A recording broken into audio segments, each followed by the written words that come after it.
കൂട്ടുകാരെ, അപ്പൊ നമ്മൾ ഇന്ന് 8ാം ക്ലാസ്സിലെ അടിസ്ഥാന പാഠാവലി കുരുവിയും കാട്ടുതീയും എന്ന പാഠഭാഗത്തിലെ പ്രധാനപ്പെട്ട ചോദ്യങ്ങളും ഉത്തരങ്ങളും പിന്നെ പാഠപുസ്തകത്തിലെ ചോദ്യങ്ങളും ഒക്കെ ചെയ്തിട്ട് ഈ വരുന്ന ഓണപരീക്ഷയ്ക്ക് ഈ ചാപ്റ്ററിൽ നിന്ന് ഫുൾ സ്കോർ നേടാൻ വേണ്ടിയിട്ടുള്ള ഒരു ക്ലാസ് ആണിത്. ഓക്കെ, ഇതിനു മുമ്പ് ഇതിന്റെ പാർട്ട് 1 ആയിട്ട് ഒരു വീഡിയോ അപ്ലോഡ് ചെയ്തിട്ടുണ്ട്. കുരുവിയും കാട്ടുതീയും എന്ന് പറഞ്ഞ ചാപ്റ്ററിന്റെ അനാലിസിസും അതിൽ നിന്ന് 1 മാർക്ക് ക്വസ്റ്റ്യൻസ് ഒക്കെ ചോദിക്കാനുള്ള നേരത്തെ പറഞ്ഞിട്ടുണ്ടായിരുന്നു. അത് കണ്ടിട്ടില്ലാത്തവരാണെങ്കിൽ നിങ്ങൾ നേരത്തെ പോയി അത് കണ്ടിട്ട് വന്ന് കാണുക.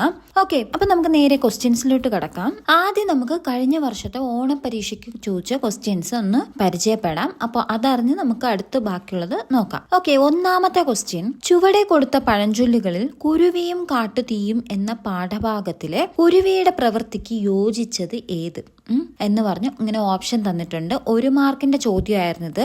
ഒന്നെന്താണ്? അണ്ണാറക്കണ്ണനും തന്നാലായത്. 2 ഐകമത്യം മഹാബലം. 3 പയ്യെ തിന്നാൽ പനയും തിന്ന. എന്നിട്ട് ഇങ്ങനെ ഓപ്ഷൻ തന്നിട്ട് നമ്മളോട് ഇങ്ങനെ പഴഞ്ചൊല്ലുകൾ തന്നിട്ട് ഇതിലേതാണ് ശരിയായിട്ടുള്ളത്, യോജിച്ചതെന്നാണ്. അപ്പൊ ഇതിൽ നമുക്ക് ഓരോ പഴഞ്ചൊല്ലായിട്ട് നോക്കാം. നോക്കിക്കേ, ഒന്നാമത് എന്താ? അണ്ണാറക്കണ്ണനും തന്നാലായത് അല്ലെ. അണ്ണാറക്കണ്ണനും തന്നെ കൊണ്ട് പറ്റുന്നത്, അതായത് ചെറിയ ജീവിയാണെങ്കിൽ തന്നെ കൊണ്ട് പറ്റുന്നത് ചെയ്യുന്നു എന്ന്. അത് നമ്മുടെ കുരുവിയായിട്ട് ബന്ധമില്ലേ? കുരുവിയാണെങ്കിൽ അതിന്റെ ചെറിയ കൊക്കില് ചുണ്ടില് കാട്ടുതീ അണയ്ക്കാൻ വേണ്ടിയിട്ട് വെള്ളം എടുത്തൊഴിക്കുന്ന ഒരു പ്രവൃത്തിയാണ് ആ ചാപ്റ്ററിൽ പറയുന്നത്. അപ്പൊ സ്വന്തം കഴിവനുസരിച്ച് സഹായിക്കുന്നുണ്ട്. അപ്പൊ ആ ഒരു ആശയമുള്ള അണ്ണാറക്കണ്ണനും തന്നാലായത് എന്ന പഴഞ്ചൊല്ല് ഇവിടെ അനുയോജ്യമാണ്. ഓക്കെ, ഇനി രണ്ടാമത് നോക്കിക്കേ, ഐകമത്യം മഹാബലം. കുറെ പേരുണ്ടായിരുന്നോ എന്ന് വെച്ചാൽ ഐക്യത്തോടെ എല്ലാരും കൂടെ ഒരുമിച്ച് പ്രവർത്തിക്കുന്നതാണ് മഹാബലം എന്ന് പറയുന്നത്. അപ്പൊ ഇവിടെ ഒത്തിരി പേരുണ്ടായിരുന്നോ കുരുവിയെ സഹായിക്കാൻ? ഇല്ല, കുരുവി ഒറ്റയ്ക്കായിരുന്നു. അതുകൊണ്ട് സെക്കൻഡ് ഓപ്ഷൻ തെറ്റാണ്. ഇനി അടുത്ത് മൂന്നാമത്തെ പഴഞ്ചൊല്ല് എന്താ? പയ്യെ തിന്നാൽ പനയും തിന്നാം. പയ്യെ തിന്നാൽ പനയും തിന്നാം. അത് എന്താണ്? ചെറിയ കാര്യങ്ങൾ തുടങ്ങി വലിയൊരു ലക്ഷ്യം നേടാമെന്ന്. പക്ഷെ ഇവിടെ അതുമായിട്ട് ബന്ധമില്ല. അപ്പൊ നമുക്കാകെ വരുന്നത് അണ്ണാറക്കണ്ണനും തന്നാലായത് എന്നുള്ളതാണ്. അതെവിടെ ഓപ്ഷനിൽ വരും? 1 മാത്രം ശരിയായിട്ടുള്ളൂ. അപ്പൊ നോക്കിക്കേ, എയിൽ നോക്കിക്കോ, 1ഉം 3ഉം ശരിയല്ല. അപ്പൊ അത് തെറ്റാണ്. 2ഉം 3ഉം ശരി, തെറ്റാണ്. 1 2ഉം ശരി എന്നുള്ളത് തെറ്റാണ്. ഡി 1 മാത്രം ശരി എന്നുള്ളതാണ് ശരിയായിട്ടുള്ള ഉത്തരം. ഓക്കെ, അണ്ണാറക്കണ്ണനും തന്നാലായതെന്നാണ് ശരിയായിട്ടുള്ള ഉത്തരം. ഓക്കെ, അപ്പൊ ഇത്തരത്തിലൊരു ക്വസ്റ്റ്യൻ വന്നു. അപ്പൊ ഇതുപോലുള്ള ക്വസ്റ്റ്യൻ ഇനിയും പ്രതീക്ഷിക്കാം. ചിലപ്പോൾ ഈ ക്വസ്റ്റ്യൻ തന്നെ വരാം. ഓക്കെ, ഇനി അടുത്ത് ഇതുപോലെ മുൻപ് ചോദിച്ചിട്ടുള്ള ക്വസ്റ്റ്യൻ ആണ്, നീ എന്ത് മടയത്തമാണ് ഈ കാണിക്കുന്നത്? ഇത്തിരി പോന്ന് നിനക്ക് ഈ കാട്ടുതീ കെടുത്താനാവുമോ? കുരുവിയും കാട്ടുതീയും. ഇത്തരം മനോഭാവം സമൂഹത്തെ എങ്ങനെയെല്ലാം ബാധിക്കും? അപ്പോ ഇവിടെ ആരാണ്? മഴദേവൻ പറയുന്നതാണ് അല്ലെ. നീ എന്ത് മണ്ടത്തരമാണ് ഈ കാണിക്കുന്നത്? ഈ ഇത്തിരി പോന്ന് നിനക്ക് എന്തെങ്കിലും ചെയ്യാൻ പറ്റുമോ? ഈ വലിയ കാട്ടുതീ അണയ്ക്കാൻ പറ്റുമോ എന്ന് ചോദിക്കുന്നു. അപ്പൊ ഇങ്ങനെയുള്ള മനോഭാവം നമ്മുടെ സമൂഹത്തെ എങ്ങനെ ബാധിക്കും? അതായത് നമ്മളോട് ചോദിക്കുന്നത്, നമ്മളിപ്പോൾ ഒരു കുഞ്ഞു കാര്യം ചെയ്യാൻ പോവാണ്. അപ്പോൾ നല്ലൊരു കാര്യം, ഇപ്പോൾ നമുക്ക് എല്ലാവരെയും സഹായിക്കാൻ പറ്റില്ല, പക്ഷെ നമ്മളെ കൊണ്ട് സഹായിക്കാൻ പറ്റുന്ന രീതിയിൽ ഒരാളെ സഹായിക്കുവാണ്. അപ്പോഴാണ് കുറേ പേര് പറഞ്ഞത്, അയ്യേ നീ ഇതെന്തുവാ ചെയ്യുന്നത്, നിനക്ക് ഇങ്ങനെ എന്ന് പറഞ്ഞ് ഡീമോട്ടിവേറ്റ് ചെയ്യുവാണെങ്കിൽ എന്ത് സംഭവിക്കും അതൊക്കെ കുറിച്ച് എഴുതുക. ഓക്കെ, അപ്പൊ നമുക്ക് എങ്ങനെ ആൻസർ എഴുതാം? ഇതെന്ത് നിലപാടാണ്? മറ്റുള്ളവരുടെ നന്മയുള്ള ചെറിയ ശ്രമങ്ങളെ പോലും പരിഹസിച്ചു തള്ളുന്ന നിഷേധാത്മക നിലപാടാണിത് എന്ന് പറഞ്ഞ് ആദ്യം പറയാം അല്ലെ. പിന്നെന്താ? സഹായ മനസ്ഥിതിയുള്ള മനുഷ്യരിൽ നിരാശയുണ്ടാക്കാനും നന്മ ചെയ്യുന്നവരിൽ നിന്ന് അവരെ പിന്തിരിപ്പിക്കാനും ഇത് കാരണമാകുന്നു. അപ്പൊ നമ്മളിങ്ങനെ ഡീമോട്ടിവേറ്റ് ആവും അല്ലെ. നമ്മളൊരു നല്ല കാര്യം ചെയ്യുമ്പോൾ ഇങ്ങനെ ആൾക്കാർ കളിയാക്കുക, അയ്യേ നീ എന്തുവാ ചെയ്യുന്നതെന്ന് പറഞ്ഞ് ഇനി ആൾക്കാർ എന്ത് പറയുമെന്ന് പേടിച്ച് നമ്മൾ ചെയ്യാതിരിക്കും. അപ്പോൾ അത് നമുക്ക് നിരാശയും നന്മ ചെയ്യാൻ നിന്ന് പിന്തിരിപ്പിക്കുകയും ചെയ്യുന്ന എഴുതാം. പിന്നെന്താ? ഒരാപത്ത് വരുമ്പോൾ ഒരുമിച്ച് നിൽക്കുന്നതിന് പകരം സ്വാർത്ഥതയും നിഷ്ക്രിയത്വവും വളർത്താൻ ഇത്തരം മനോഭാവം ഇടയാക്കും അല്ലെ. അവിടെ മഴദേവനും കൊച്ചു കുരുവിയും കൂടെ ചിന്തിച്ചിരുന്നെങ്കിൽ, ഒരുമിച്ച് നിന്നിരുന്നെങ്കിൽ ആ കാട്ടുതീ അണയ്ക്കാമായിരുന്നു. പക്ഷെ അവിടെ ഒരുമിച്ച് നിന്നില്ല. അപ്പൊ ഇതുപോലെ എല്ലാരും മാറുന്ന കുറ്റം പറയുന്നവരും എല്ലാരും കൂടെ ഒരുമിച്ച് ശ്രമിച്ചാൽ പലതും നടക്കും എന്നുള്ളതാണ്. ആപത്ത് വരുമ്പോൾ നമ്മൾ ഒരുമിച്ച് നിൽക്കുന്നതിന് പകരം സ്വാർത്ഥതയും നിഷ്ക്രിയത്വവും എന്ന് വെച്ചാൽ സ്വന്തം കാര്യങ്ങൾ മാത്രം ചെയ്ത് സഹായിക്കാത്ത ഒരു അവസ്ഥയാണ് ഈ മനോഭാവത്തിലൂടെ കാണുന്നത് എന്ന് പറഞ്ഞ് എഴുതിയിട്ടുണ്ടെങ്കിൽ നിങ്ങൾക്ക് മാർക്ക് സ്കോർ ചെയ്യാൻ പറ്റും. അപ്പൊ അത്തരത്തില് പഠിക്കുക. ഓക്കെ, അപ്പോൾ ഇതുപോലെ അഭിപ്രായം വ്യക്തമാക്കാനുള്ള ക്വസ്റ്റ്യൻസ് ഒക്കെ ചോദിക്കും. അപ്പൊ നിങ്ങളുടെ മനോഭാവം തിരിച്ചറിയാനാണ്. അപ്പൊ നിങ്ങളുടെ അഭിപ്രായം തുറന്നെഴുതുക. എന്താണ് നിങ്ങളുടെ അഭിപ്രായം എന്ന് വ്യക്തമാക്കി എഴുതുക. പിന്നെ അടുത്ത് വരാൻ ചാൻസ് ഉള്ള ഒരു ക്വസ്റ്റ്യൻ ആണ് ആശയ താരതമ്യ കുറിപ്പ് എന്ന് പറഞ്ഞിട്ട്. അപ്പോൾ 2 പേരുടെ, ചിലപ്പോൾ 2 കവികളുടെ കവിതകൾ തന്നിട്ട് അത് തമ്മിൽ അവയുടെ ആശയങ്ങൾ തമ്മിൽ താരതമ്യം ചെയ്യാൻ പറയും. അപ്പൊ എങ്ങനെയാ ചെയ്യേണ്ടതെന്ന് വെച്ചാൽ നിങ്ങൾ ആദ്യം തന്നിരിക്കുന്ന ആ കവിത വായിച്ചിട്ട് അതിന്റെ ആശയം ഫസ്റ്റ് എഴുതുക. എന്നിട്ട് അല്ലെങ്കിൽ ആദ്യമേ നിങ്ങൾക്ക് ഈ 2 കവിതകളും വായിക്കുമ്പോൾ എന്താണ് പറയുന്നത്, ഈ 2 കവിതകളിൽ നിന്ന് എന്താണ് മനസ്സിലാക്കുന്നത് എന്ന് പറഞ്ഞ് ഒരു വരി അങ്ങ് ഫസ്റ്റ് എഴുതുക. എന്നിട്ട് രണ്ടാമത് എന്താ ചെയ്യേണ്ടത്, ആദ്യത്തെ കവിതയുടെ ആശയം ഫസ്റ്റ് എഴുതുക, പിന്നെ രണ്ടാമത് തന്നിരിക്കുന്ന കവിതയുടെ ആശയം രണ്ടാമതായിട്ട് എഴുതുക. എന്നിട്ട് അവസാനം ഇതിൽ രണ്ടിൽ നിന്നുള്ള മെസ്സേജും രണ്ടും എന്തിനെ കുറിച്ചാണ് പറയുന്നത് ഒരു നിഗമനത്തിലെത്തി നിങ്ങളുടെ അഭിപ്രായം കൂടെ ഉൾക്കൊള്ളിച്ച് വേണം എഴുതാൻ. അങ്ങനെയാണെങ്കിൽ ആശയ താരതമ്യ കുറിപ്പിന് ഫുൾ മാർക്ക് കിട്ടും. ഓക്കെ, അപ്പോൾ അത്തരത്തിൽ മുമ്പ് ചോദിച്ചൊരു ക്വസ്റ്റ്യൻ ആണിത്. അന്യജീവൻ ഉതകി സ്വജീവിതം ധന്യമാക്കും അമലേ വിവേകികൾ. അതാരുടെ, ആ കുമാരനാശാന്റെയാണ്. അപ്പോൾ അതിനകത്ത് എന്താ പറയുന്നത്, മറ്റുള്ളവരെ സഹായിച്ച് സ്വന്തം ജീവിതം എന്താ ധന്യമാക്കും ബുദ്ധിയുള്ള വിവേകികള് മറ്റുള്ളവർക്ക് വേണ്ടി പ്രവർത്തിക്കും എന്നാണ് അതിനകത്ത് കുമാരനാശാൻ പറയുന്നത്. ഇനി അടുത്തെന്താണ്, ഈ കാട്ടുതീ ഒത്തിരി പക്ഷികളുടെയും മൃഗങ്ങളുടെയും ജീവൻ എടുക്കുന്നത് കാണുന്നില്ലേ? അങ്ങേക്ക് ശക്തമായ ഒരു മഴ കൊണ്ട് ഈ കാട്ടുതീ അണയ്ക്കാം. ഞാൻ എനിക്കാവുന്നത് ചെയ്യുന്നു. കുരുവിയും കാട്ടുതീയും. കവിതയിലെയും കഥയിലെയും സന്ദർഭങ്ങൾ താരതമ്യം ചെയ്ത് കുറിപ്പ് തയ്യാറാക്കാനാണ് പറഞ്ഞപ്പോ 2 കവിതയും കഥയിലെയും. അപ്പോൾ ആദ്യം കവിതയുടെ എഴുതുക, പിന്നെ കഥയുടെ എഴുതുക, എന്നിട്ട് അത് രണ്ടും കൂടെ താരതമ്യം ചെയ്ത് കുറിപ്പ് തയ്യാറാക്കാനാണ്. അപ്പൊ താരതമ്യ കുറിപ്പ് അല്ലെങ്കിൽ ആശയ വിശകലനം എന്ന് പറയാം, അല്ലെങ്കിൽ താരതമ്യ കുറിപ്പ് വന്നാലും ഇതുപോലെ തന്നെയാണ് ചെയ്യേണ്ടത്. ഓക്കെ, അപ്പൊ നമ്മൾ ആദ്യം എന്ത് ചെയ്യും, ആദ്യത്തെ കവിതയെ കുറിച്ച് പറയും. എന്താ, സ്വാർത്ഥതയില്ലാത്ത അന്യരുടെ നന്മയ്ക്കായി പ്രവർത്തിക്കുന്നതാണ് യഥാർത്ഥ ജീവിതം എന്നാണ് കുമാരനാശാന്റെ വരികൾ ഓർമ്മിപ്പിക്കുന്നത് അല്ലെ. അതാണ് ബുദ്ധിയുള്ളവർ ചെയ്യുന്നത്. അപ്പൊ അതിനെക്കുറിച്ച് 2-3 സെന്റൻസ് എഴുതുക. എന്നിട്ട് എന്ത് ചെയ്യണം, അടുത്ത രണ്ടാമത് എന്താണ്, കുരുവിയും കാട്ടുതീയും എന്ന കഥയിലെ കുരുവിയും ഇത് തന്നെയാണ് ചെയ്യുന്നത് അല്ലെ. ആ പറഞ്ഞു തന്നെ ബാക്കിയുള്ളവർക്ക്, അതായത് സ്വന്തം ജീവൻ പോകുന്നു, വേണമെങ്കിൽ കുരുവിക്ക് അവിടെ നിന്ന് പറന്നു പോകാം, എന്നിരുന്നാലും എന്താണ്, കുരുവി സ്വന്തം ജീവൻ അവിടെ ത്യജിച്ച് എന്താ ബാക്കിയുള്ളവരെ രക്ഷിക്കാൻ ശ്രമിക്കുന്നു എന്നാണ്. കാട്ടിൽ തീ പടരുമ്പോൾ സ്വന്തം ജീവൻ രക്ഷിക്കാൻ ശ്രമിക്കാതെ തന്റെ ചെറിയ കൊക്കിൽ വെള്ളമെടുത്തൊഴിച്ച് കാട്ടുതീ കെടുത്താൻ കുരുവി ശ്രമിക്കുന്നു എന്നുള്ളതാണ് രണ്ടാമത്തേതിനകത്ത്. അപ്പൊ എന്നിട്ട് ഇതിൽ നിന്ന് നമുക്ക് എന്ത് മനസ്സിലാക്കാന്നാണ് അടുത്തെഴുതേണ്ടത്. അപ്പൊ ഇതിന്റെ രണ്ടിന്റെയും താരതമ്യം ചെയ്തിട്ട് ഒരു കൺക്ലൂഷൻ എത്തണം. എങ്ങനെ എഴുതാം, വലിയ ഫലം ലഭിക്കുമോ ഇല്ലയോ എന്നതിനേക്കാൾ മറ്റുള്ളവരുടെ ജീവനും നന്മയ്ക്കും വേണ്ടി തങ്ങളാലാവുന്ന സഹായം ചെയ്യുക എന്ന ഉന്നതമായ സഹജീവി സ്നേഹമാണ് ഈ 2 ഭാഗങ്ങളിലും തെളിയുന്നത് എന്ന് എഴുതി വെച്ചിട്ടുണ്ടെങ്കിൽ നിങ്ങൾക്ക് ഫുൾ മാർക്ക് സ്കോർ ചെയ്യാൻ പറ്റും. ഓക്കെ, അപ്പോ ഇതുപോലെ ആശയ താരതമ്യ കുറിപ്പ് അല്ലെങ്കിൽ താരതമ്യ കുറിപ്പ് എന്നൊക്കെ പറഞ്ഞാൽ 2 തന്നാൽ 2 ആദ്യത്തെ ഒന്നാമത്തെ ഭാഗത്തിന്റെ കവിതയുടെ ആശയം എഴുതുക, രണ്ടാമത്തെ കവിതയോ എന്തായിക്കോട്ടെ അതിന്റെ ആശയം എഴുതുക, എന്നിട്ട് ഒരു കൺക്ലൂഷൻ നിങ്ങളുടെ അഭിപ്രായം വെച്ചിട്ട് എഴുതി കംപ്ലീറ്റ് ചെയ്യുക. ഓക്കെ, ഇനി അടുത്ത് വരുന്ന ഒരു മോഡലാണ് അർത്ഥവ്യത്യാസം വരാതെ ഒറ്റ വാക്യമാക്കി എഴുതാൻ പറയും. ഒന്നുകിൽ ഒറ്റ വാക്യം എഴുതാൻ പറയും, അല്ലെങ്കിൽ അർത്ഥവ്യത്യാസം വരാതെ 3 വാക്യങ്ങളോ 2 വാക്യങ്ങളോ, അതായത് ഒരുമിച്ച് ഒറ്റ വാക്യമാക്കാനും പറയും. ചിലപ്പോൾ ഒരു വാക്യം തന്നിട്ട് അതിനെ സ്പ്ലിറ്റ് ചെയ്ത് 2-3 വാക്യങ്ങളാക്കി എഴുതാനും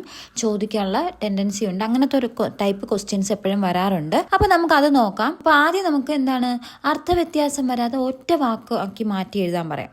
അപ്പോ ഏത് സെന്റൻസ് തന്നു, കാട്ടിൽ തീ പടർന്നു ഒരു സെന്റൻസ് തന്നു, പക്ഷികളും മൃഗങ്ങളും ജീവന് വേണ്ടി പരക്കം പാഞ്ഞു. ഓക്കെ, അപ്പൊ അത് രണ്ടാമതൊരു സെന്റൻസ്. പിന്നെ മൂന്നാമത് പറയുന്നു, ഒത്തിരി മൃഗങ്ങൾ കാട്ടുതീയിൽ വെന്തു മരിച്ചു. അപ്പൊ ഒരുപാട് മൃഗങ്ങള് കാട്ടുതീയിൽ വെന്തു മരിച്ചു. അങ്ങനെ 3 സെന്റൻസ് തന്നിട്ടുണ്ട്. ഇതിനെ ഒറ്റ വാക്യമാക്കി എഴുതാൻ ചോദിക്കും. അപ്പൊ ഒറ്റ വാക്യമാക്കുമ്പോൾ നമ്മൾ എങ്ങനെ എഴുതും? അപ്പൊ നമുക്ക് പറയാം, കാട്ടിൽ തീ പടർന്നപ്പോൾ പക്ഷികളും മൃഗങ്ങളും വേണ്ടി പരക്കം പാഞ്ഞെങ്കിലും ഒത്തിരി മൃഗങ്ങൾ കാട്ടുതീയിൽ വെന്തു മരിച്ചു. അപ്പൊ നമ്മൾ അവിടെ എന്താ ചെയ്യണ, പടർന്നപ്പോൾ പരക്കം പാഞ്ഞെങ്കിലും എന്നൊക്കെ വെച്ച് ഒറ്റ സെന്റൻസ് ആക്കി എഴുതാം. അപ്പൊ ഉത്തരം എങ്ങനെ എഴുതാം? കാട്ടിൽ തീ പടർന്നു പിടിച്ചപ്പോൾ പക്ഷികളും മൃഗങ്ങളും ജീവന് വേണ്ടി പരക്കം പാഞ്ഞെങ്കിലും ഒത്തിരി മൃഗങ്ങൾ കാട്ടുതീയിൽ വെന്തു മരിച്ചു. അപ്പൊ ഒറ്റ സെന്റൻസ് ആയില്ലേ? ആ 3 സെന്റൻസിലെ ഒറ്റ സെന്റൻസ് ആയി. ഓക്കെ, അപ്പൊ ഇത് തന്നെ നേരെ തിരിച്ചും ചോദിക്കാം. എങ്ങനെയാ? അർത്ഥവ്യത്യാസം വരാതെ, അടുത്ത ക്വസ്റ്റ്യൻ നോക്കിക്കാം. അർത്ഥവ്യത്യാസം വരാതെ 3 വാക്യമാക്കി എഴുതുക. അപ്പൊ ഇതിനെ തന്നെ നമുക്ക് പറയാം, നമ്മളിപ്പോ ഒറ്റപ്പദമാക്കിയത് തന്നെ തിരിച്ചു പഠിക്കാം. എങ്ങനെ പഠിക്കാം? കാട്ടിൽ തീ പടർന്നപ്പോൾ പക്ഷികളും മൃഗങ്ങളും ജീവന് വേണ്ടി പരക്കം പായുകയും ഒത്തിരി മൃഗങ്ങൾ കാട്ടുതീയിൽ വെന്തു മരിക്കുകയും ചെയ്തു എന്നുള്ളത് ഒരു ഒറ്റ സെന്റൻസ് തന്നിട്ടുണ്ട്. ഇതിനെ 3 സെന്റൻസ് ആക്കാൻ അപ്പൊ നമുക്ക് എങ്ങനെ എഴുതാം? 1, കാട്ടിൽ തീ പടർന്നു. 2, എന്ത് പറയും?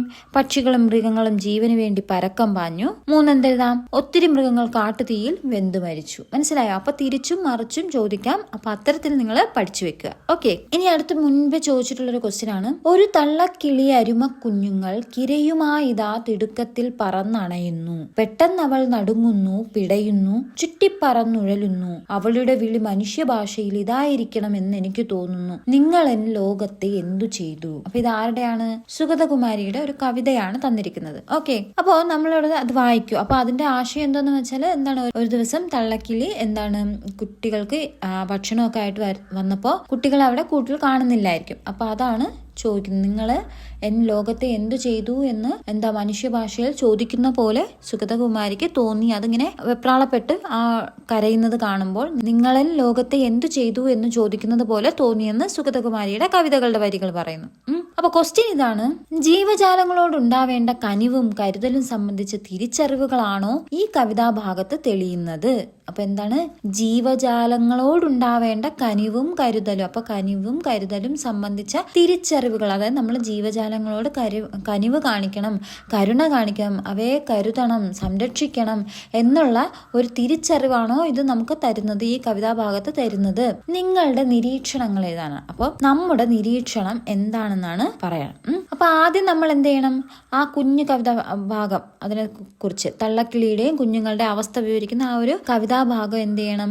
അതിനെക്കുറിച്ചൊന്ന് വിശകലനം ചെയ്ത് അതിനെക്കുറിച്ച് ഒരു 2 സെന്റൻസ് എഴുതുക. പിന്നെ എന്ത് പറയാം? അപ്പൊ ഇതിന്റെ ആൻസർ എങ്ങനെ എഴുതണം? ആദ്യം നമ്മൾ ആ കവിത തന്നിരിക്കുന്ന സുഗതകുമാരിയുടെ കവിതാഭാഗം അനലൈസ് ചെയ്ത് വിശകലനം ചെയ്ത് അതിനെക്കുറിച്ച് ഒരു 2 വരി എഴുതണമെങ്കിൽ എഴുതാം. എന്നിട്ട് എന്ത് പറയാം? എന്നിട്ട് പറയണം: സ്വന്തം കുഞ്ഞുങ്ങളെ രക്ഷിക്കാൻ കഴിയാതെ പിടയുന്ന തള്ളക്കിളിയുടെ കാഴ്ചയാണ് കവിതാഭാഗത്ത് ചിത്രീകരിച്ചിരിക്കുന്നത് എന്ന് പറയാം. പിന്നെ അത് എന്താണ് നിങ്ങളുടെ നിരീക്ഷണം എന്ന്. അപ്പൊ നമ്മൾ എങ്ങനെ നിരീക്ഷിക്കുന്നു? അപ്പൊ നമുക്ക് എന്ത് പറയാം?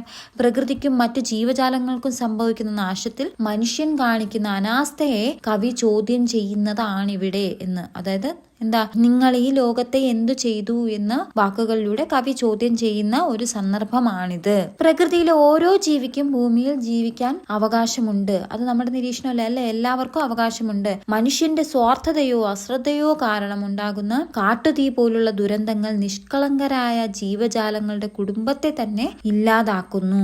ജീവജാലങ്ങളോട് കാരുണ്യവും കരുതലും പുലർത്തേണ്ടതിന്റെ ആവശ്യകത ഈ കവിതാഭാഗം നമ്മെ ബോധ്യപ്പെടുത്തുന്നു എന്നൊക്കെ പറഞ്ഞ് നിങ്ങൾക്ക് കൂടുതൽ ആശയങ്ങളൊക്കെ ഉണ്ടെങ്കിൽ അതൊക്കെ ഉൾപ്പെടുത്തി എഴുതുവാണെങ്കിൽ നിങ്ങൾക്ക് ഫുൾ മാർക്ക് സ്കോർ ചെയ്യാൻ പറ്റും. ഓക്കെ, അപ്പൊ ഇത്രയാണ് നമ്മുടെ കഴിഞ്ഞ വർഷത്തെ ഓണം എക്സാമിന് ചോദിച്ച ക്വസ്റ്റ്യൻസ്. അപ്പൊ അത് നമ്മൾ പഠിച്ചു കഴിഞ്ഞു. ഇനി എക്സാമിന് വരുന്നതെന്ന് വെച്ചാൽ നമ്മുടെ ടെക്സ്റ്റ് ബുക്കിൽ തന്നിട്ടുള്ളതിൽ ആ ഒരു രീതിയിൽ ആ ക്വസ്റ്റ്യൻസിന്റെ ആൻസർ പഠിച്ചു വെക്കുക. അത് തന്നെ പലയിടത്തും നമുക്ക് ഉപയോഗിക്കാൻ പറ്റും. ഓക്കെ, അപ്പൊ നിങ്ങൾ അതിനു മുമ്പ് ക്വസ്റ്റ്യനിൽ ഫസ്റ്റ് നമ്മൾ ടെക്സ്റ്റ് ബുക്കിൽ ഫസ്റ്റ് കൊടുത്തിട്ടുണ്ട്, ഒരു പ്രവേശക പ്രവർത്തനം എന്ന് പറഞ്ഞ് കൊടുത്തിട്ടുണ്ട്. അപ്പൊ അവിടെ നോക്കിക്കേ, 2 ചിത്രങ്ങൾ തന്നിട്ടുണ്ട്. അപ്പൊ ഇതുപോലെ ചിത്രങ്ങൾ തന്നിട്ട് അതിനെയും താരതമ്യം ചെയ്യാൻ പറയും. അല്ലെങ്കിൽ ആ ചിത്രങ്ങൾ നമുക്ക് തരുന്ന സന്ദേശം എന്ത് എന്നൊക്കെ ചോദിക്കും. അപ്പൊ അവിടെ ആ ചിത്രം നിങ്ങൾ വെറുതെ തള്ളിക്കളയരുത്, അത് നിങ്ങൾ മനസ്സിലാക്കി വെക്കുക എന്താണ്. അപ്പൊ അവിടെ നോക്കിക്കേ, അവിടെ ഒന്നാമത്തെ പിക്ചറിൽ നല്ലൊരു പ്രകൃതിയുടെ ഒരു ദൃശ്യം തരുന്നു, അല്ലേ? രണ്ടാമത്തെ ചിത്രത്തിൽ എന്താണ്? ഒരു ഭയാനകമായ വരൾച്ചയോടെ വെള്ളമൊന്നും ഇല്ലാതെ പട്ടിണി പാവങ്ങളെ പോലെ നിൽക്കുന്ന 2 മനുഷ്യരൊക്കെ ഉള്ള ആ ഒരു ചിത്രമാണ്. അപ്പൊ ഇതെന്താണ്? അപ്പൊ ഇതിനെ കുറിച്ച് വിശകലനം ചെയ്യാൻ പറഞ്ഞാൽ നിങ്ങൾ എങ്ങനെ എഴുതണം? അപ്പൊ പറയണം: 2 ചിത്രങ്ങളും പ്രകൃതിയിലെ 2 മുഖങ്ങളാണ് നമുക്ക് കാണിച്ചു തരുന്നത്. അത് 2ഉം പ്രകൃതിയുടെ വ്യത്യസ്ത ഭാവങ്ങളാണ് കാണിച്ചു തരുന്നത് എന്ന് പറയാം. അപ്പൊ ആദ്യത്തെ ചിത്രം എന്ന് പറഞ്ഞാൽ എന്താ പറയാം? അപ്പൊ നിങ്ങൾ ഇതിന്റെ ആൻസർ എഴുതുമ്പോൾ ആദ്യത്തെ ചിത്രത്തെ കുറിച്ച് എഴുതുക, പിന്നെ രണ്ടാമത്തെ ചിത്രത്തെ കുറിച്ച് എഴുതുക, പിന്നെ ഇത് നമുക്ക് തരുന്ന ഒരു സന്ദേശം അല്ലെങ്കിൽ നമുക്ക് എന്ത് മെസ്സേജ് ആണ് തരുന്നത് എന്നുള്ളത് കൂടെ പറഞ്ഞ് കൺക്ലൂഡ് ചെയ്യിപ്പിക്കുക, ഇങ്ങനെയുള്ള ക്വസ്റ്റ്യൻസ് ഉണ്ടെങ്കിൽ. ഓക്കെ, അപ്പൊ ആദ്യത്തെ ചിത്രം എന്താ പറയുന്നത്? അപ്പൊ എങ്ങനെ എഴുതാം? ചെടികളും മരങ്ങളും പൂക്കളും കനികളും നിറഞ്ഞ പറുദീസ പോലെ മനോഹരമായ ഒരു പ്രദേശമാണ് ആദ്യത്തെ ചിത്രത്തിൽ കാണുന്നത്. പ്രകൃതിയുടെ സമ്പന്നതയെയും സൗന്ദര്യത്തെയുമാണ് ഈ ചിത്രം ഓർമ്മിപ്പിക്കുന്നത്. പൂന്തേനുണ്ണുന്ന പൂമ്പാറ്റയും മരക്കൊമ്പിലിരിക്കുന്ന മയിലിനെയും ചിത്രത്തിൽ കാണാം. അപ്പൊ നമ്മൾ ചിത്രത്തിൽ ഉള്ളതൊക്കെ എടുത്ത് പറയാം. ഓക്കെ, ഒളിച്ചുകളികളും വെൺമേഘങ്ങൾക്കിടയിൽ പറന്നും കുട്ടികൾ ഉല്ലസിക്കുന്നു. സമാധാനവും ഐശ്വര്യവും നിറഞ്ഞ ഈ പ്രദേശം ഭൂമിയിലെ സ്വർഗം പോലെ തോന്നിക്കുന്നു എന്ന് പറഞ്ഞ് അതിനെക്കുറിച്ച് എഴുതാം. ഇനി അടുത്ത രണ്ടാമത്തെ ചിത്രത്തെ കുറിച്ച് ചോദിക്കുകയാണെങ്കിൽ എന്ത് എഴുതാം? രണ്ടാമത്തെ ചിത്രം നമ്മെ വല്ലാതെ പേടിപ്പെടുത്തുന്ന ഒന്നാണ്. അത് പ്രകൃതിയിലെ നാശത്തെ സൂചിപ്പിക്കുന്നു. ചുട്ടുപൊള്ളുന്ന വെയിലിൽ വിണ്ടുകീറിയ ഭൂമിയും ദാഹിച്ചു വിളഞ്ഞ് എല്ലും തോലുമായ 2 പേർ വെള്ളത്തിനായി അലയുന്നതും ചിത്രത്തിൽ കാണാം. ഒരു ചെറിയ പുൽനാമ്പ് പോലും അവിടെ കാണാനില്ല. മനുഷ്യൻ പ്രകൃതിയെ നശിപ്പിച്ചാൽ നാളെ നമ്മുടെ നിലനിൽപ്പ് പോലും ഇല്ലാതാകുമെന്ന് ഈ ചിത്രം മുന്നറിയിപ്പ് നൽകുന്നു. എന്ന് പറഞ്ഞ് നിർത്താം. ഓക്കെ, അപ്പൊ ഇത് രണ്ടാമത്തെ ചിത്രം. ഇനി നമുക്ക് എന്താണ് അതിൽ നിന്ന് കിട്ടുന്ന മെസ്സേജ് എന്ന് നമ്മൾ അടുത്ത് പറയണം. അപ്പൊ എങ്ങനെ എഴുതാം? പ്രകൃതി നശിച്ചാൽ മനുഷ്യനും ഇല്ലാതാകും. ഇന്നത്തെ പച്ചപ്പ് നാളത്തെ മരുഭൂമിയാകാതിരിക്കാൻ നമുക്ക് പ്രകൃതിയെ സംരക്ഷിക്കാം. മരങ്ങൾ നട്ടുപിടിപ്പിക്കാനും ജലം കരുതലോടെ ഉപയോഗിക്കാനും നാം ശീലിക്കണമെന്നാണ് ഈ രണ്ട് ചിത്രങ്ങളും നമ്മെ പഠിപ്പിക്കുന്നത് അല്ലെങ്കിൽ നമ്മോട് പറയുന്നത് എന്ന് പറഞ്ഞ് എഴുതിയിട്ടുണ്ടെങ്കിൽ നിങ്ങൾക്ക് മാർക്ക് കിട്ടും. ഓക്കെ, അപ്പൊ ഇത്തരത്തില് ചിത്രം തന്നിട്ട് അതിനെ വിശദീകരിക്കാനൊക്കെ ചോദിക്കാനുള്ള ചാൻസ് ഉണ്ട്. അപ്പൊ അതൊക്കെ നിങ്ങൾ മനസ്സിലാക്കി നല്ല നല്ല സെന്റൻസുകൾ നിങ്ങൾ പഠിച്ചു വെക്കുക. ഓക്കെ, ഇനി ടെക്സ്റ്റ് ബുക്കിൽ വരുന്നത് അടുത്ത് വരുന്നത് കഥ പറയാമെന്നുള്ള പോർഷനാണ്. അത് നമുക്ക് പരീക്ഷയ്ക്ക് ചോദിക്കില്ല, കഥ പറയേണ്ടി വരത്തില്ല. പിന്നെ നിങ്ങൾക്ക് വേണമെങ്കിൽ എന്താണ് ആശയങ്ങളൊക്കെ ചോർന്നു പോകാതെ അതിന്റെ ആശയത്തെ കുറിച്ച് എഴുതാനൊക്കെ വരും. അപ്പൊ ആശയ വിശകലനമൊക്കെ ചെയ്യും. അതുകൊണ്ട് ആ കഥയെ കുറച്ചൊന്ന് വിശകലനം ചെയ്യുന്ന തരത്തിൽ പഠിച്ചു വെക്കുന്നത് നല്ലതായിരിക്കും. ഓക്കെ, അപ്പൊ നമ്മളോടൊരു കഥയോ അല്ലെങ്കിൽ ആശയം എഴുതാൻ പറയുമ്പോൾ നമ്മൾ എന്തൊക്കെ ചെയ്യണം? അതിന്റെ ആശയം ചോർന്നു പോകാതെ നല്ല ഭാവത്തില് അതിന്റെ വികാരങ്ങളൊക്കെ ഉൾക്കൊള്ളിച്ചുകൊണ്ട് നല്ല ഒഴുക്കോടെ വേണം എഴുതേണ്ടത്. പിന്നെ നിർത്തേണ്ടടുത്ത് നിർത്തണം. പിന്നെ പ്രത്യേകിച്ച് എടുത്തു പറയേണ്ട പോർഷൻസ് എടുത്തു പറയണം. അങ്ങനെയൊക്കെ നമ്മൾ എഴുതി ഫലിപ്പിക്കണം. ഓക്കെ, ഇനി അടുത്ത വീണ്ടും വരാനുള്ള ഒരു ചാൻസ് ഉള്ള ക്വസ്റ്റ്യൻ ആണ് അഭിപ്രായക്കുറിപ്പ്. ഓക്കെ, അപ്പൊ നിങ്ങളുടെ അഭിപ്രായം എഴുതാൻ ചോദിക്കും. അപ്പൊ അഭിപ്രായക്കുറിപ്പ് നിങ്ങൾ ഇതിനോട് യോജിക്കുന്നുണ്ടോ? അപ്പൊ നിങ്ങൾ എന്ത് എഴുതാം? അഭിപ്രായം എഴുതുമ്പോൾ ഉണ്ടെങ്കിൽ ഉണ്ട്, ഞാൻ ഇതിനോട് യോജിക്കുന്നു എന്ന് പറഞ്ഞിട്ട് അതിന്റെ കാരണം, നിങ്ങൾ യോജിക്കാനുള്ള കാരണം എഴുതുക. അല്ലെങ്കിൽ ഇല്ല എന്നാണെങ്കിൽ ഇല്ല, എനിക്കിതിനോട് എതിരഭിപ്രായമാണ് എന്ന് പറഞ്ഞിട്ട് അതെന്തുകൊണ്ട് ആ റീസൺ അവിടെ എഴുതി വെക്കുക. ഓക്കെ, അപ്പൊ ഇവിടെ ഒരു മോഡൽ ഒരു ക്വസ്റ്റ്യൻ നമ്മുടെ ടെക്സ്റ്റ് ബുക്കിലുണ്ട്. എന്താണ്? കാട്ടുതീ ഒത്തിരി പക്ഷികളുടെയും മൃഗങ്ങളുടെയും ജീവൻ എടുക്കുന്നത് കാണുന്നില്ലേ എന്ന് കുരുവി മഴദേവനോട് ചോദിക്കുന്നു. എന്നാൽ മഴദേവൻ എന്താണ് ചെയ്തത്? രണ്ടുപേരുടെയും മനോഭാവങ്ങളിൽ എന്ത് വ്യത്യാസമാണുള്ളത്? നിങ്ങൾ ആരുടെ ഭാഗത്ത് നിൽക്കുന്നു?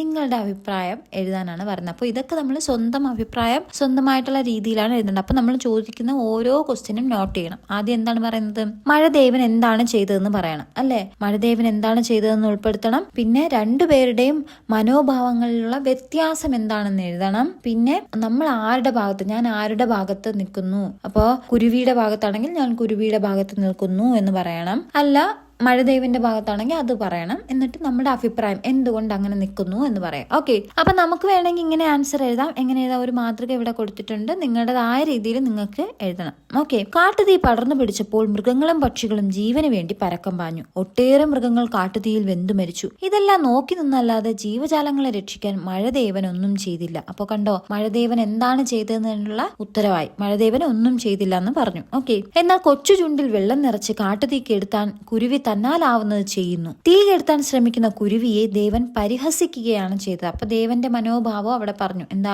പരിഹസിക്കുകയാണ് ചെയ്തതെന്നും പിന്നെ കുരുവിയുടെ മനോഭാവം, കുരുവി എന്താണ് അത് സഹായിക്കുന്നു എന്നുള്ളൊരു മനോഭാവം അവിടെ കാണിക്കുന്നു. പിന്നെന്താണ്? വലിയൊരു മഴ പെയ്യിച്ച് കാട്ടുതീ കെടുത്താൻ ദേവന് സാധിക്കും. എന്നാൽ മഴദേവൻ അത് ചെയ്യാതെ നിസ്സംഗനായി നോക്കി നിൽക്കുന്നു. തന്റെ കഴിവിനും അപ്പുറം പരിശ്രമിച്ച് തീ കെടുത്താൻ ശ്രമിക്കുകയാണ് കുരുവി. രണ്ട് മനോഭാവങ്ങളാണ് കുരുവിയും ദേവനും പ്രകടിപ്പിക്കുന്നത്. ഇതിൽ കുരുവിയുടെ മനോഭാവമാണ് ശരിയായിട്ടുള്ളത് അല്ലെങ്കിൽ എനിക്ക് ഇഷ്ടമായത് എന്ന് പറഞ്ഞ് നിങ്ങളുടെ അഭിപ്രായം എഴുതാം. ആപത്തുണ്ടാകുമ്പോൾ ചെയ്യേണ്ട കാര്യം ശരിയായി ചെയ്യാനാണ് ശ്രമിക്കേണ്ടതെന്ന് കുരുവി നമ്മെ പഠിപ്പിക്കുന്നു. ഈ കാരണങ്ങളാൽ മറ്റുള്ളവരുടെ നന്മയ്ക്കായി പ്രവർത്തിച്ച കുരുവിയുടെ ഭാഗത്താണ് ഞാൻ നിൽക്കുന്നത് എന്ന് പറഞ്ഞ് എഴുതിയിട്ടുണ്ടെങ്കിൽ നിങ്ങൾക്ക് ഫുൾ മാർക്ക് കിട്ടും. ഓക്കെ, അപ്പോൾ അഭിപ്രായക്കുറിപ്പ് എഴുതാൻ എന്തായാലും ഒരു ക്വസ്റ്റ്യൻ ഉണ്ടാവും. അപ്പൊ നിങ്ങൾ അത് ഏത് ചാപ്റ്റർ ആണോ അതനുസരിച്ച് നിങ്ങളുടെ അഭിപ്രായം എഴുതുക. നിങ്ങൾ എന്തുകൊണ്ട് യോജിക്കുന്നു അല്ലെങ്കിൽ എന്തുകൊണ്ട് എതിർക്കുന്നു എന്നുള്ള അഭിപ്രായം വ്യക്തമായിട്ട് എഴുതണം. ഓക്കെ, ഇനി അടുത്ത മൂന്നാമത്തെ ക്വസ്റ്റ്യൻ കഥ എഴുതൂ പതിപ്പാക്കൂ എന്നാണ്. അപ്പോൾ കഥ എഴുതൂ എന്ന് ഇവിടെ പറഞ്ഞ സ്ഥിതിക്ക് ചിലപ്പോൾ നിങ്ങളോട് കഥ എഴുതാൻ ചോദിച്ചാലായി. അപ്പൊ അതുകൊണ്ട് കഥ എഴുതാനും നിങ്ങളൊന്ന് പഠിച്ചു വെക്കുക. ഓക്കെ, ഈ കഥയിലെ കുരുവിയും മഴദേവനും തമ്മിലുള്ള സംഭാഷണം ശ്രദ്ധിച്ചുവല്ലോ. ഇതിനു പകരം കുരുവിയും കാടും തമ്മിലുള്ള സംഭാഷണമായിരുന്നെങ്കിൽ കഥാപാത്ര ഗതിയിൽ എന്ത് മാറ്റമാണ് സംഭവിക്കുക? സങ്കല്പിച്ച് കഥ എഴുതി പതിപ്പാക്കാനാണ്. അപ്പോൾ ഇത് പതിപ്പാക്കാനാണ്. പക്ഷേ നമുക്ക് കഥ എഴുതാൻ പറഞ്ഞുകൊണ്ട് ചിലപ്പോൾ നിങ്ങളോട് പരീക്ഷയ്ക്ക് ഇങ്ങനെ ആയി പതിപ്പാക്കാൻ പറയില്ല.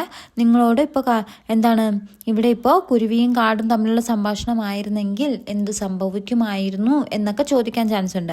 അപ്പോൾ അതിന് വേണ്ടിയിട്ട് നിങ്ങളൊന്ന് ജസ്റ്റ് പഠിച്ചു വെക്കുന്നത് നല്ലതാണ്. അപ്പോൾ എങ്ങനെ എഴുതാൻ നമുക്കൊരു മാതൃക?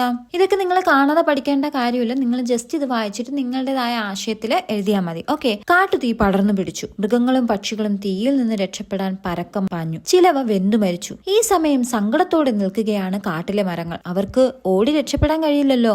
ആളിക്കത്തുന്ന തീയിൽ വെന്തെരിഞ്ഞ് അവ ഇല്ലാതാകും. മരങ്ങൾ പറഞ്ഞു, അയ്യോ ഞങ്ങൾ എന്ത് ചെയ്യും, ഈ കാട്ടുതീയിൽ നമ്മൾ എരിഞ്ഞു തീരും. അപ്പോൾ അവിടെ ശ്രദ്ധിച്ചു. അപ്പൊ നിങ്ങൾ കഥ എഴുതുമ്പോൾ അവരുടെ ഒരു സംഭാഷണ ശകലങ്ങൾ കൂടെ ഒരു ഇൻവേർട്ടർ കോമയൊക്കെ ഡബിൾ ഇൻവേർട്ടർ കോമയ്ക്കകത്തിട്ടൊക്കെ എഴുതിയാൽ നല്ല രസമായിരിക്കും. അപ്പൊ അങ്ങനെയൊക്കെ എഴുതണം. ആ ഒരു സംഭാഷണ രീതിയിലും കഥ എഴുതണം. ഓക്കെ. അപ്പൊ കൊച്ചു കുരുവി പറഞ്ഞു, പേടിക്കാതെ ഞാനൊന്ന് ശ്രമിക്കട്ടെ. കുരുവി പുഴയിലേക്ക് പറന്നുപോയി കൊച്ചു ചുണ്ടിൽ വെള്ളമെടുത്ത് തീ കെടുത്താൻ ശ്രമിച്ചുകൊണ്ടിരുന്നു. ഇത് കണ്ട് മരങ്ങൾ പറഞ്ഞു, ഈ വലിയ തീ കെടുത്താൻ നിനക്ക് കഴിയില്ലെങ്കിലും നീ ഞങ്ങളെ രക്ഷിക്കാൻ പരിശ്രമിക്കുന്നുണ്ടല്ലോ. ഈ കാട്ടിൽ ഇത്രയേറെ ജീവികൾ ഉണ്ടായിട്ടും നിനക്ക് മാത്രമാണല്ലോ ഇങ്ങനെ ചെയ്യാൻ തോന്നിയത്. കുരുവി പറഞ്ഞു, കാടില്ലാതായാൽ ഈ കാട്ടിലെ എന്റെ കൂട്ടുകാർ ഒന്നും തന്നെ ഉണ്ടാകില്ല. അതുകൊണ്ട് ഞാൻ എന്നാൽ കഴിയുന്നത് ചെയ്യുകയാണ്. കൊച്ചു കുരുവി തന്റെ ശ്രമം തുടർന്നുകൊണ്ടിരുന്നു. അപ്പൊ ഇതൊരു നല്ല കഥയല്ലേ?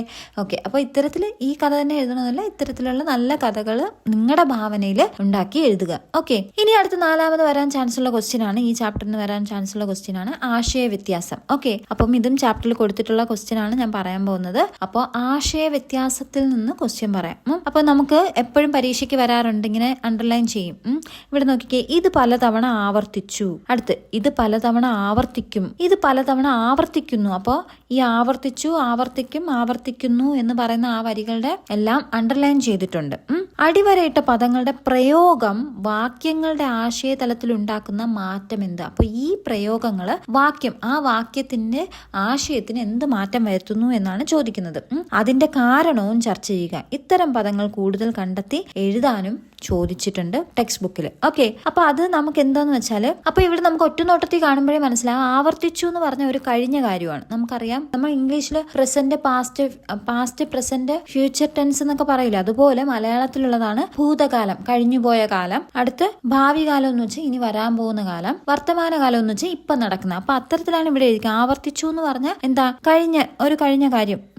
ആവർത്തിക്കും എന്ന് പറഞ്ഞാൽ ഭാവിയിൽ ഇങ്ങനെ ചെയ്യും എന്നുള്ളതാണ്. ഇനി ആവർത്തിക്കുന്നു എന്ന് പറഞ്ഞാൽ ഇപ്പൊ അത് നടന്നുകൊണ്ടിരിക്കുന്നു, അതാണ്.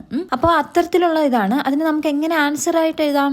ആവർത്തിക്കുക എന്ന പദം വ്യത്യസ്ത കാലങ്ങളിൽ ഉപയോഗിച്ചിരിക്കുന്നതാണ് 3 വാക്യങ്ങളിലും കാണുന്നത്, അല്ലെ? 3 കാലങ്ങളിൽ. ഓക്കെ. ആവർത്തിച്ചു എന്ന് പറയുമ്പോൾ സംഭവിച്ചു കഴിഞ്ഞ കാര്യമാണ്, അത് ഭൂതകാലമാണ്. ആവർത്തിക്കും എന്നത് പിന്നീട് അല്ലെങ്കിൽ ഭാവിയിൽ സംഭവിക്കാൻ പോകുന്നതാണ്, ഭാവി കാലമാണ് അവിടെ സൂചിപ്പിക്കുന്നത്. ആവർത്തിക്കുന്നു എന്നത് നടന്നുകൊണ്ടിരിക്കുന്ന പ്രക്രിയയെ സൂചിപ്പിക്കുന്നു, അത് വർത്തമാനകാല ക്രിയയാണ്. ഭൂതം, ഭാവി, വർത്തമാനം എന്നീ കാലങ്ങളെയാണ് ഈ മാറ്റങ്ങളിലൂടെ സൂചിപ്പിക്കുന്നത്. ചെയ്തത്, ചെയ്യാൻ പോകുന്നത്, ചെയ്തുകൊണ്ടിരിക്കുന്നത് എന്ന രീതിയിലാണ് പദങ്ങൾ കടന്നു വരുന്നത്. വാക്യങ്ങളുടെ ആശയതലത്തിൽ മാറ്റം വരുത്താൻ ഇത്തരം പ്രയോഗങ്ങൾക്ക് കഴിയും എന്ന് പറയും. ഓക്കെ. നമ്മൾ കഴിഞ്ഞ കാര്യത്തെയും ഇന്ന് നടക്കാൻ പോകുന്ന കാലത്തെയും ഇപ്പൊ നടന്നുകൊണ്ടിരിക്കുന്ന കാലത്തെയും നമ്മൾ സൂചിപ്പിച്ചിരിക്കുന്നതാണ് ഇവിടെ. ഓക്കെ. ഇനി അതുപോലെ പറഞ്ഞിട്ടുണ്ട് കൂടുതൽ പ്രയോഗങ്ങൾ കണ്ടെത്തി എഴുതാൻ ഈ ചാപ്റ്ററിൽ നിന്നുണ്ടെങ്കിൽ എന്തെഴുതാം? പരക്കം പാഞ്ഞു, അല്ലെ? പരക്കം പാഞ്ഞു എന്ന് പറഞ്ഞാൽ എന്താണ്? കഴിഞ്ഞ കാര്യമാണ്. പരക്കം പാഞ്ഞു. അപ്പോ അതിന്റെ ഫ്യൂച്ചർ ടെൻസ്, ഭാവി കാലം വരുമ്പോ എങ്ങനെ എഴുതും? പരക്കം പായും എന്നെഴുതാം, അല്ലെ? ഇനി ഇപ്പൊ നടക്കുവാണെങ്കിൽ ഇപ്പോഴത്തെ ലെവലിൽ, അതായത് വർത്തമാന കാലത്തിലാണെങ്കിൽ എങ്ങനെ പറയും? പരക്കം പായുന്നു എന്ന് പറയാം. ഇനി അടുത്ത് വെള്ളം നിറച്ചു, അവിടെ അല്ലെ? വെള്ളം നിറച്ചു, കൊച്ചു ചുണ്ടുകളിൽ വെള്ളം നിറച്ചു എന്ന് പറഞ്ഞ് പാഠഭാഗത്തുണ്ട്. അപ്പൊ വെള്ളം നിറച്ചു എങ്ങനെ എഴുതാം? വെള്ളം നിറച്ചു എന്ന് പറഞ്ഞാൽ കഴിഞ്ഞ കാലമാണ്, ഭൂതകാലം. അപ്പൊ ഇനി ഭാവി കാലം വരുമ്പോ വെള്ളം നിറയ്ക്കും. ഇനി വർത്തമാനകാലം ഇപ്പൊ നടക്കുവാണെങ്കിൽ വെള്ളം നിറയ്ക്കുന്നു എന്ന് പറയാം. ഓക്കെ. ഇനി അടുത്ത് ജീവൻ എടുത്തു എന്ന് പറഞ്ഞൊരു പദമുണ്ട് പാഠഭാഗത്ത്. അപ്പൊ ജീവൻ എടുത്തു എന്ന് പറഞ്ഞാൽ പാസ്റ്റ് ടെൻസ് ആണ്, കഴിഞ്ഞത്, ഭൂതകാലമാണ്. അപ്പൊ ഇനി ഭാവി കാലത്തിൽ വരുമ്പോ ജീവൻ എടുക്കും. അപ്പൊ ഇപ്പൊ നടക്കുവാണെങ്കിൽ ജീവൻ എടുക്കുന്നു എന്ന് വർത്തമാനകാലത്തിൽ പറയാം. ഇനി അവിടെ തന്നെ പറഞ്ഞു. അപ്പൊ മഴദേവൻ പറഞ്ഞു, അല്ലെങ്കിൽ കുരുവി പറഞ്ഞു എന്ന് പറഞ്ഞ, അപ്പൊ പറഞ്ഞു എന്ന് പറഞ്ഞ ഭൂതകാലമാണ്, കഴിഞ്ഞ കാര്യമാണ്. അപ്പൊ അതിന് ഭാവിയിൽ വരുമ്പോ എങ്ങനെ? പറയും എന്ന് എഴുതാം. ഇനി ഇപ്പൊ നടക്കുവാണെങ്കിൽ പറയുന്നു എന്ന് എഴുതാം. ഓക്കെ. അപ്പൊ ഇത്രയാണ് നമ്മുടെ ടെക്സ്റ്റ് ബുക്കിലെ ക്വസ്റ്റ്യൻസും. പിന്നെ അപ്പൊ നമ്മളിവിടെ ടെക്സ്റ്റ് ബുക്കിലെ ക്വസ്റ്റ്യൻസും കഴിഞ്ഞ പ്രാവശ്യം ഓണം എക്സാമിന് ചോദിച്ച ക്വസ്റ്റ്യൻസ് എല്ലാം സോൾവ് ചെയ്ത് കഴിഞ്ഞു. അപ്പോൾ ഇത്തരത്തിൽ നിങ്ങൾ ഇത്രയും ക്വസ്റ്റ്യൻസ് പഠിച്ചാൽ ഇനി വരുന്ന ക്വസ്റ്റ്യൻസിന് ഈ ആശയങ്ങൾ വെച്ചിട്ട് ഉത്തരം എഴുതിയാൽ മതി. ഇത്രയും നിങ്ങൾ നന്നായിട്ട് പഠിച്ചു വെക്കുക. എന്നിട്ട് ഇതനുസരിച്ച് ബാക്കിയുള്ള ക്വസ്റ്റ്യങ്ങൾക്ക് സന്ദർഭങ്ങൾ അനുസരിച്ച് എഴുതി വെക്കുക. അപ്പോൾ ഈ ചാപ്റ്ററിൽ നിങ്ങൾ പ്രത്യേകം പഠിച്ചിരിക്കേണ്ട അഭിപ്രായക്കുറിപ്പ്, പിന്നെ താരതമ്യക്കുറിപ്പ് എഴുതാൻ പഠിക്കുക, പിന്നെ ആശയ വ്യത്യാസം വരാതെ അതിന്റെ ആശയ വ്യത്യാസം എഴുതാൻ പഠിക്കുക, അർത്ഥവ്യത്യാസം വരാതെ ഒറ്റ വാക്യമാക്കാനും 3 വാക്യങ്ങളാക്കാനും പഠിക്കുക, കഥ എഴുതാനൊന്ന് മനസ്സിലാക്കി വെക്കുക. അപ്പോൾ ഇത്രയൊക്കെയാണ് ഇതിനകത്തുനിന്ന് കൂടുതലും ചോദിക്കാനുള്ള ചാൻസ് ഉള്ളത്. അപ്പോൾ എല്ലാവരും നല്ല രീതിയിൽ പഠിക്കുക. എല്ലാവർക്കും ഓൾ ദി ബെസ്റ്റ്. അറിയാമായിരുന്നു. അപ്പോൾ നിങ്ങൾക്ക് ഈ വീഡിയോ ഇഷ്ടമായിട്ടുണ്ടെങ്കിൽ വീഡിയോ ലൈക്ക് ചെയ്യാനും ചാനൽ സബ്സ്ക്രൈബ് ചെയ്യാനും മറക്കണ്ട. അപ്പോൾ അടുത്ത വീഡിയോയിൽ ആർട്ട് എഡ്യൂക്കേഷന്റെ ഫസ്റ്റ് ചാപ്റ്ററുമായിട്ട് വീണ്ടും കാണുന്നവരേക്കും this is me Deepa Jarvi signing of.